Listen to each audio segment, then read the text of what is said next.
Hello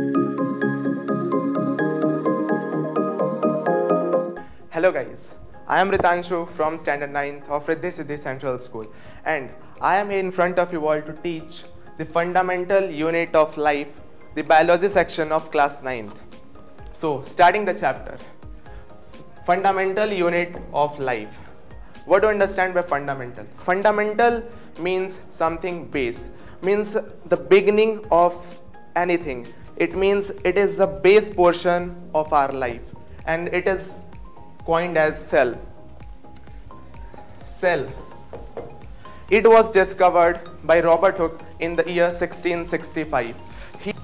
Hello everyone, I am Shreya, student of class 9 from Riddhi Siddhi Central School, Nachap Saran. Today we were gathered here for our new very topic whose name is French Revolution from our history section. So today we were going to learn about the French Revolution. There is some topics, like here is a topic. First name is French society during the late 18th century. Here we have to classification of plant tissue.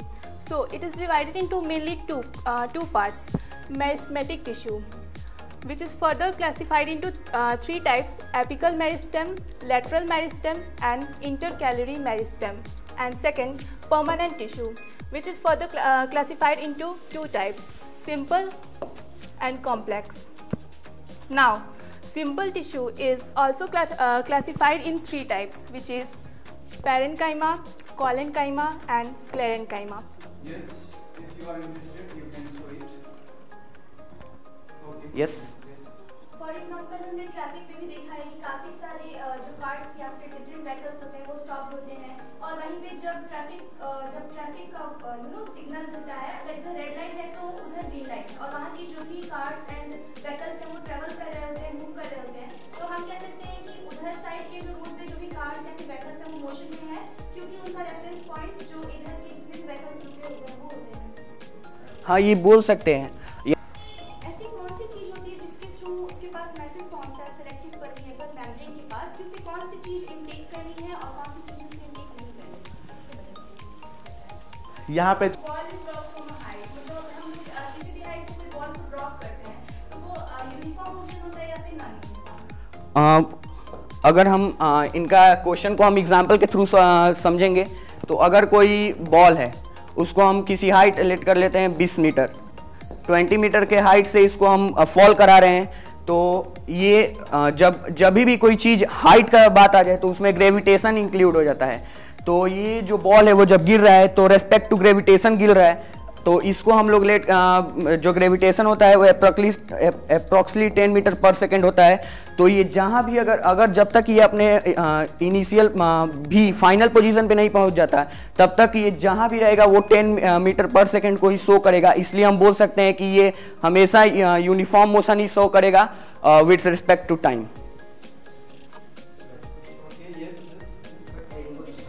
Object कभी भी uniform नहीं होता है, non uniform होता है, क्योंकि gravitational force अर्थ के radius के अनुसार बढ़ते रहता है, घटते रहता है, और साथ ही एयर रेजिस्टेंस भी होता है जो हाई अल्टीट्यूड्स पे बहुत कम हो जाता है, और ग्रेविटेशनल बढ़ जाता है वो भी घट जाता है।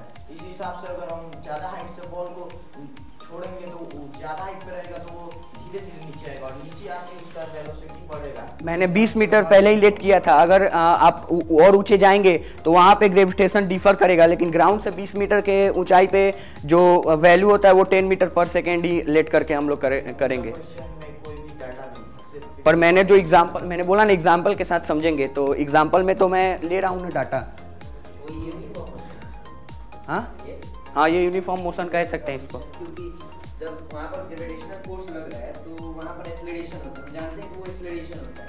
एक्सेलरेशन वहाँ पर एक्सेलरेशन का मतलब होता है कि वेलोसिटी में चेंज है, और वेलोसिटी का चेंज का मतलब जब वेलोसिटी चेंज हो रहा है अर्थात स्पीड जब चेंज हो रहा है तो यूनिफॉर्मली तो ट्रेवल कर ही नहीं रहा है टाइम के समय में, और वो जो होता है एक्चुअल में एक्सेलरेशन करता है, और वो एक्सेलरेशन में भी दो तरह के होते हैं, एक यूनिफॉर्म एक्सेलरेशन, एक नॉन यूनिफॉर्म एक्सेलरेशन।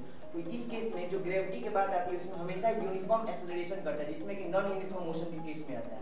वही मैं भी बोल रहा हूँ कि